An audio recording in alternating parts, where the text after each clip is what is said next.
নমস্কার। কবি শুভ দাশগুপ্তের কবিতা আমি সেই মেয়ে।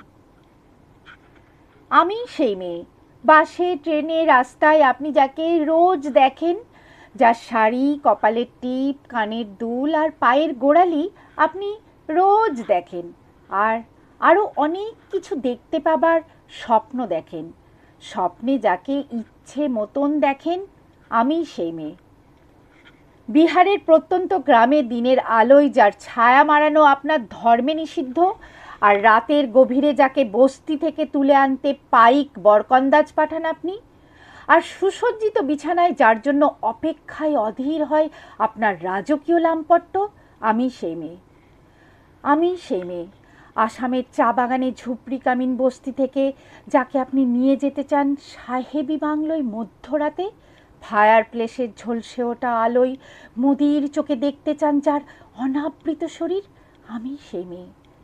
রাজস্থানের শুকনো উঠোন থেকে পিপাসার জল আনতে যাকে আপনি পাঠিয়ে দেন 10 মাইল দূরে সরকারি ইদারায়, আর 20 মাইল হেঁটে ক্লান্ত বিধ্বস্ত যে রমণী ঘোড়া কাঁকে ঘরে ফিরলেই যাকে বসিয়ে দেন চুলার আগুনের সামনে আপনার রুটি বানাতে, আমি সেই মেয়ে।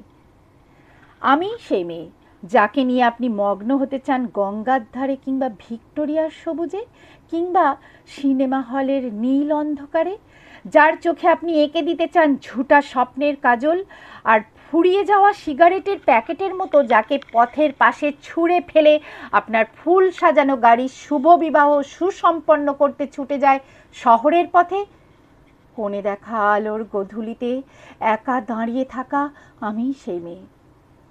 আমি সেই মেয়ে, এমনকি দেবতারাও যাকে ক্ষমা করেন না, অহংকার আর শক্তির দম্ভে যার গর্ভে রেখে যান কুমারীর অপমান, আর চোখের জলে কুন্তি হয়ে নদীর জলে বিসর্জন দিতে হয় কর্ণকে, আত্মজকে, আমি সেই মেয়ে। সংসারে অসময়ে আমিই ভরসা, আমার ছাত্র পড়ানো টাকায় মায়ের ওষুধ কেনা হয়, আমার বাড়তি রোজগারে ভাইয়ের বই কেনা হয়, আমার সমস্ত শরীর প্রবল বৃষ্টিতে ভিজতে থাকে, কালো আকাশ মাথায় নিয়ে আমি ছাতা হয়ে থাকি, ছাতার নিচে সুখে বাঁচে সংসার।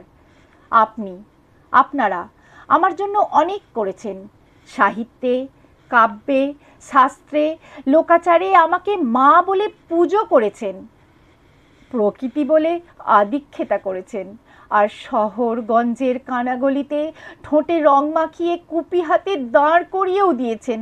হ্যাঁ, আমি সেই মেয়ে।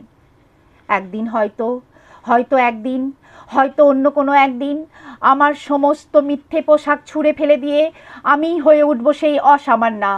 খোলা চুল মেঘের মতো ঢাকবে আমার খোলা পিঠ, দু চোখে জ্বলবে ভীষণ আগুন, কপাল ঠিকরে বেরোবে ভয়ঙ্কর তেজরশ্মি, হাতে ঝলসে উঠবে সেই খড়গ, দু পায়ের নুপুরে বেজে উঠবে রণদুন্দুবি, নৃশংস অট্টহাসিতে ভরে উঠবে আকাশ, দেবতারাও আতঙ্কে স্তব্ধ হয়ে বলতে থাকবেন মহামেঘ প্রভাং ঘোরাং মুক্ত কেশিং চতুর্ভুজাং কালিকাং দক্ষিণাং মুন্ডুমালা বিভূষিতাং। বিভৎস দাবানলের মতো আমি এগোতে থাকবো, আর আমার এগিয়ে যাবার পথের দুপাশে মুন্ডুহীন অসংখ্য দেহ ছটফট করতে থাকবে। সভ্যতার দেহ, প্রগতির দেহ, উন্নতির দেহ, সমাজের দেহ। হয়তো আমি সেই মেয়ে, হয়তোবা, হয়তোবা, হয়তোবা।